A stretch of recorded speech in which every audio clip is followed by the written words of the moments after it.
Hello everyone, मैं आपको class 8 NCERT maths का कंप्लीट सिलेबस करवाऊंगा। इसलिए चैनल को सब्सक्राइब कर बेल आइकन को प्रेस कर लीजिएगा ताकि आपको आने वाली सभी वीडियोस का नोटिफिकेशन मिलता रहे।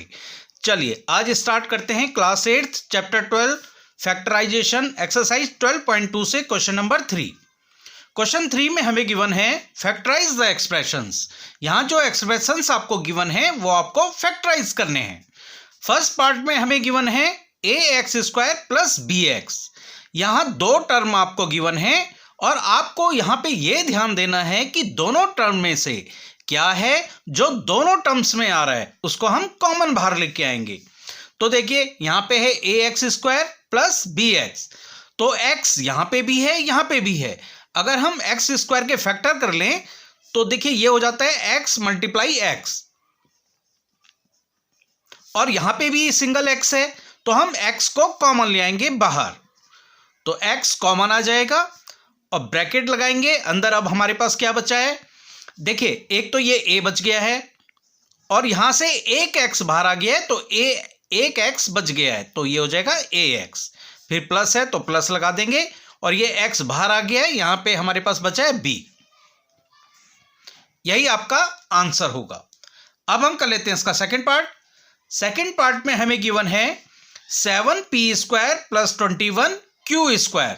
तो देखिए 7 के जो फैक्टर है वो 7 ही है और 21 के अगर हम फैक्टर करें तो 3 मल्टीप्लाई 7 ये हो जाता है 21, यानी 21 के जो फैक्टर होंगे 3 मल्टीप्लाई 7 होंगे। अब यहाँ पे कॉमन क्या आ रहा है, देखिए ये तो p² है q² है, यहाँ तो कोई कॉमन नहीं है। नंबर में हमारे पास ये जो 7 है ये यहाँ पे भी है और यहाँ पे भी है, यानी 7 दोनों में कॉमन आ रहा है, तो 7 को हम ले आएंगे बाहर। अंदर हमारे पास क्या बचेगा, ये 7 तो बाहर आ गया, अंदर बचा p², फिर प्लस है तो प्लस, और ये 21 को हमने 3 मल्टीप्लाई 7 किया था, ये 7 बाहर आ गया तो हमारे पास 3 बचा, तो ये बचा 3 और ये q² भी बच गया। यही आपका आंसर होगा। अब हम कर लेते हैं इसका थर्ड पार्ट। थर्ड पार्ट में हमें गिवन है 2x³ plus 2xy² plus 2xz²। तो देखिए यहां कॉमन क्या क्या है, एक तो हमें ये 2 दिख रहा है, ये 2 यहां पे भी है, 2 यहां पे भी है और 2 यहां पे भी है, 2 यहां पे भी है। और अगर यहां देखें x², देखिए यहां पे भी x है, यहां पे भी x का टर्म है और यहां पे भी x का टर्म है, यहां पे भी है, यहां पे भी है और यहां पे भी है। तो यहां से हम एक तो 2 बाहर आ जाएगा क्योंकि 2 सब में कॉमन है और x भी सब में कॉमन है। अब अगर x के फैक्टर करेंगे तो ये x मल्टीप्लाई x हो जाएगा। यहां तो सिंगल सिंगल x है, इसको बाहर ले आया। अब ये 2 जो है ये बाहर आ गया और यहां x 3x है, इसमें से एक x बाहर आ गया, यानी हमारे पास बचा x मल्टीप्लाई x यानी x² प्लस, अब देखिए ये 2x, ये दोनों के दोनों बाहर आ गए, हमारे पास बचा y² प्लस, यहां से भी ये 2x हम कॉमन ले आए बाहर तो अंदर बचा z²। यही आपका आंसर होगा। अब हम कर लेते हैं फोर्थ पार्ट। फोर्थ पार्ट में हमें गिवन है am² plus bm² plus bn² plus an²। देखिए यहां पर हमें 4 टर्म्स गिवन है और चारों के अंदर कुछ भी आपको कॉमन नहीं दिख रहा होगा। अगर यहां a है तो यहां a नहीं है, यहां b है तो इस वाले में b नहीं है, यहां n है तो यहां n नहीं है, मतलब कोई भी ऐसी चीज जो चारों टर्म्स में कॉमन हो, तो ऐसी कोई भी चीज नहीं दिख रही है। तो इस तरह के क्वेश्चन में हम क्या करते हैं, पेयर बना लेते हैं। इसका हम एक पेयर बना लेंगे और इसका हम एक पेयर बना लेंगे और इसमें से भी जो कॉमन होगा उसको बाहर लेके आएंगे, यहां से भी जो कॉमन होगा उसको बाहर लेके आएंगे। चलिए देखिए इन दोनों में m² यहां पे भी है, m² यहां पे भी है, तो m² को हम बाहर ले आएंगे, ब्रैकेट लगाएंगे। अब यहां से m² तो बाहर आ गया, क्या बचा, a बचा, यहां प्लस है तो प्लस, ये m² बाहर आ गया, अंदर क्या बचा, b बचा, तो ये b। अब इन दोनों टर्म्स को देखेंगे, इन दोनों टर्म्स में देखिए n² यहां पे भी है, n² यहां पे भी है, यानी n² कॉमन आ रहा है, प्लस है तो प्लस लगाएंगे, n² को हम ले आएंगे बाहर, ब्रैकेट लगाएंगे। अब ये n² तो बाहर आ गया, अंदर क्या बचा, b, यहां है प्लस और यहां है a। अब देखिए ये 1 2 3 4 टर्म्स थे, अब इनके दो टर्म्स बन गए, एक टर्म ये बन गया है, एक टर्म्स ये बन गया है।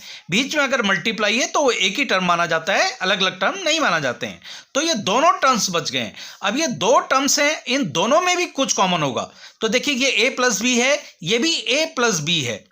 इन्होंने ऑर्डर चेंज कर दिया है, लेकिन हमें साइन देखना है, ए बी प्लस का है और बी बी प्लस का है। यहाँ ए बी प्लस का है, बी बी प्लस का है। तो ऑर्डर चेंज होने से कोई फर्क नहीं पड़ता अगर उनके साइन सेम है। तो ये भी a प्लस बी है, ये भी a प्लस बी है, तो ये दोनों टर्म्स में कॉमन है। तो इसको भी हम बाहर लेके आएंगे a प्लस बी को। अब अंदर हमारे पास क्या बच गया है, ब्रैकेट लगा के ये a प्लस बी बाहर आ गया, यहां बचा m स्क्वायर, फिर ये प्लस है तो प्लस लगाएंगे, ये a प्लस बी ये बाहर आ गया, अंदर बचा n स्क्वायर। यही आपका आंसर होगा। अब हम कर लेते हैं इसका फिफ्थ पार्ट। फिफ्थ पार्ट में हमें गिवन है L M plus L plus M plus 1। तो देखिए एल एम प्लस एल ये दो टर्म है, इनमें एल जो है दोनों टर्म्स में है, यानी एल को हम कॉमन ला सकते हैं। तो एल को हम ले आएंगे बाहर कॉमन, अंदर क्या बचेगा, एल तो बाहर आ गया, अंदर बचा एम, फिर प्लस है प्लस, और यहां देखिए यहां पे एल बाहर आ गया। तो इसका मतलब ये नहीं कि आप यहां कुछ ना लिखें या जीरो लिख दें। एल के जो एक्चुअल में फैक्टर होते हैं वो 1 मल्टीप्लाई एल होता है, तो एल बाहर आ गया तो यहां 1 बचा। इसी तरह मैंने आपको पहले भी बताया था कि अगर कोई भी कॉमन ना दिख रहा हो तो इसका मतलब वहां पे 1 कॉमन होता है, क्योंकि इसके फैक्टर 1 जो है हर किसी का फैक्टर होता है। एम के अगर फैक्टर करेंगे तो 1 इंटू एम होता है, 1 का फैक्टर तो 1 है ही, 1 इंटू 1 भी लिख सकते हैं और 1 भी लिख सकते हैं। तो 1 इन दोनों में से कॉमन आ जाएगा, तो 1 आ जाएगा इसका कॉमन, और 1 अगर बाहर आ गया तो अंदर बचा है m और ये प्लस और ये 1।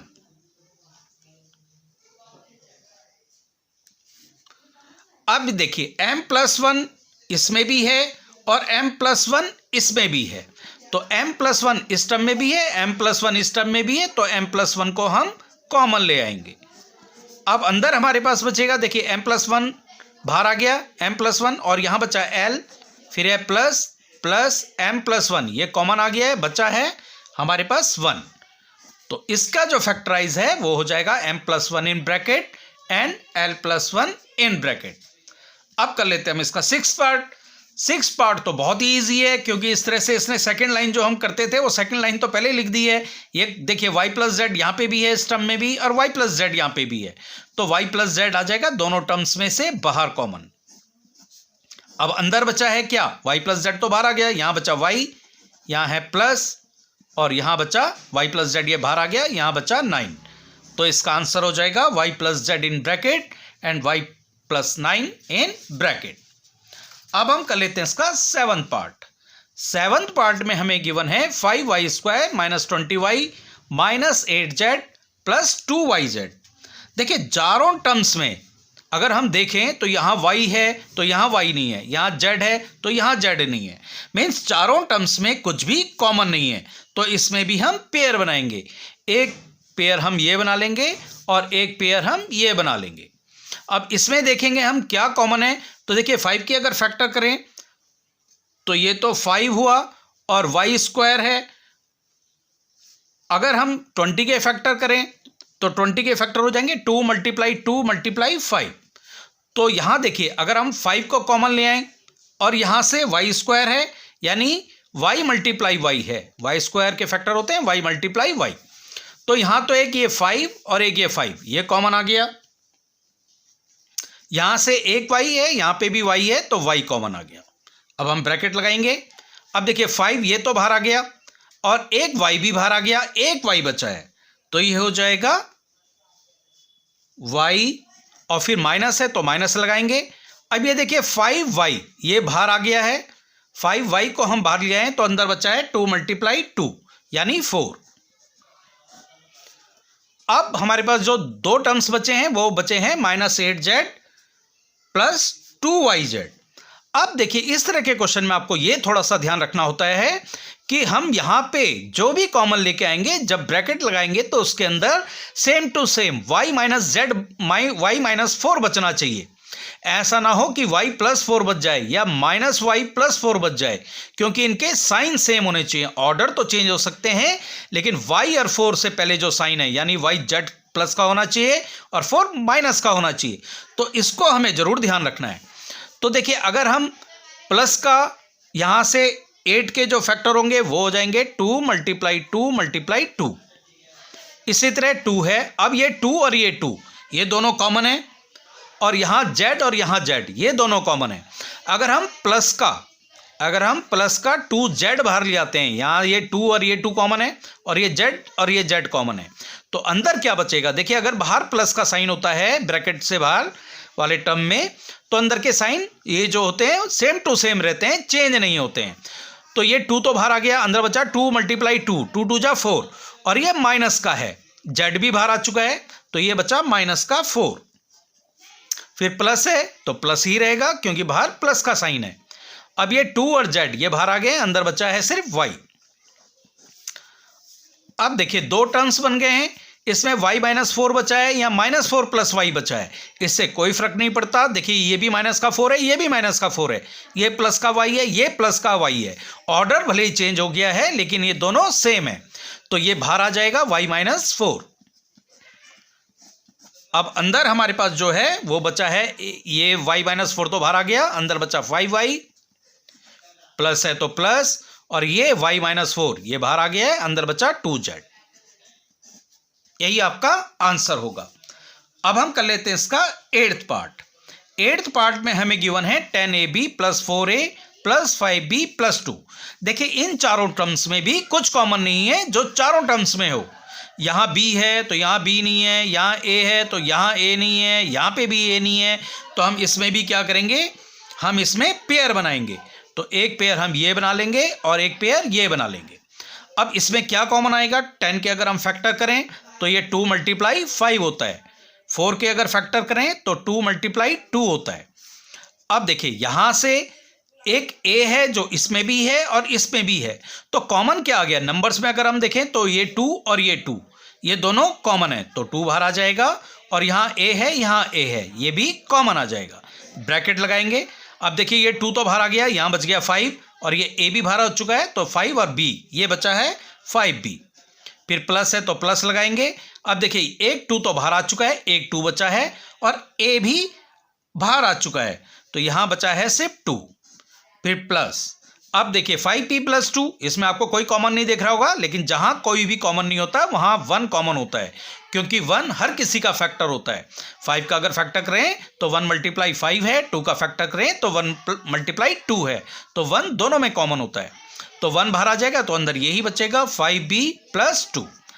अब देखिए, 5b + 2 यहाँ पे भी है, 5b + 2 इस टर्म में भी है, तो 5b + 2 ये हम कॉमन बाहर ले आएंगे, और अंदर अब हमारे पास बचा है यहाँ से 2a प्लस तो प्लस, और यहाँ 1, तो इसका आंसर हो जाएगा 5b + 2 in bracket and 2a + 1 in bracket. अब हम कर लेते हैं इसका last part, part number 9। Part 9 में हमें गिवन है 6xy - 4y + 6 - 9x। तो यहाँ पे भी अगर हम देखें तो देखिए, कुछ भी चारों टर्म्स में कुछ भी कॉमन नहीं है। अगर हम 2 बाहर लाएं तो यहाँ पे और यहाँ पे तो कॉमन है, यहाँ पे भी कॉमन है, लेकिन यहाँ पे 2 कॉमन नहीं आ सकता, क्योंकि 2 से 9 डिवाइड नहीं हो सकता। 3 करें तो देखिए, यहाँ ये तो 3 आ सकता है, ये 3 के फैक्टर है, 3 यहाँ से आ सकता है, यहाँ से भी आ सकता है, लेकिन यहाँ से 3 नहीं आ सकता है। तो चारों टर्म्स में कोई भी चीज़ ऐसी नहीं है जो चारों टर्म्स में कॉमन हो, तो इसमें भी हम क्या करेंगे? पेयर बना लेंगे, एक पेयर इसका और एक पेयर इसका। अब यहां से क्या बाहर आएगा? पहले हम 6 के फैक्टर कर लेते हैं। 6 के फैक्टर हो जाएंगे 2 × 3, 4 के फैक्टर हो जाएंगे 2 × 2, और एक y तो कॉमन है ही, y इसमें भी है देखिए, और y इस वाले टर्म में भी है। पहले नंबर में देखते हैं क्या कॉमन आ गया। यहां से आ गया देखिए 2, ये 2 यहाँ पे भी है, यहाँ पे भी है, और y यहाँ पे भी है, वहां पे भी है, तो 2y कॉमन आ गया। ब्रैकेट लगाएंगे। अब देखिए, ये 2 तो बाहर आ गया, अंदर यहाँ 3 बचा, y भी बाहर आ चुका है, और ये x बचा, तो 3x बचा। फिर माइनस है तो माइनस लगाएंगे। अब देखिए, ये 2 बाहर आ चुका है एक, और ये y भी बाहर आ चुका है, तो हमारे पास सिर्फ क्या अंदर बच गया है? 2 बच गया है, तो ये 2।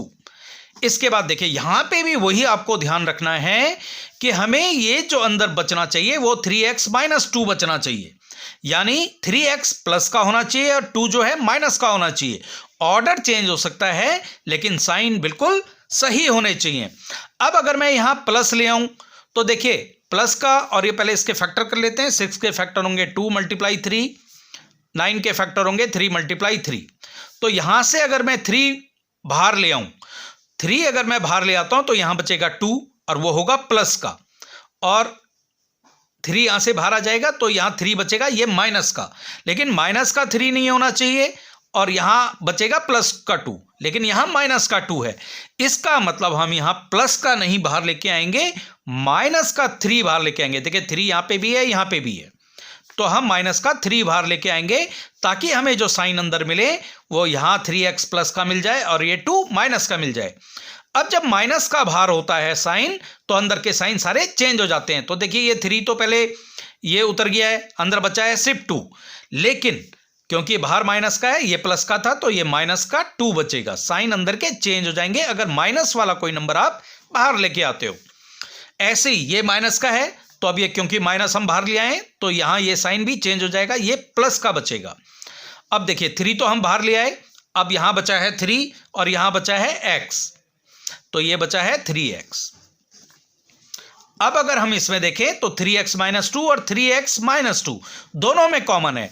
इसका ऑर्डर भले ही चेंज हो गया है लेकिन 3x भी प्लस का है, 3x प्लस का है, 2 माइनस का है, 2 माइनस का है, तो ये दोनों सेम है।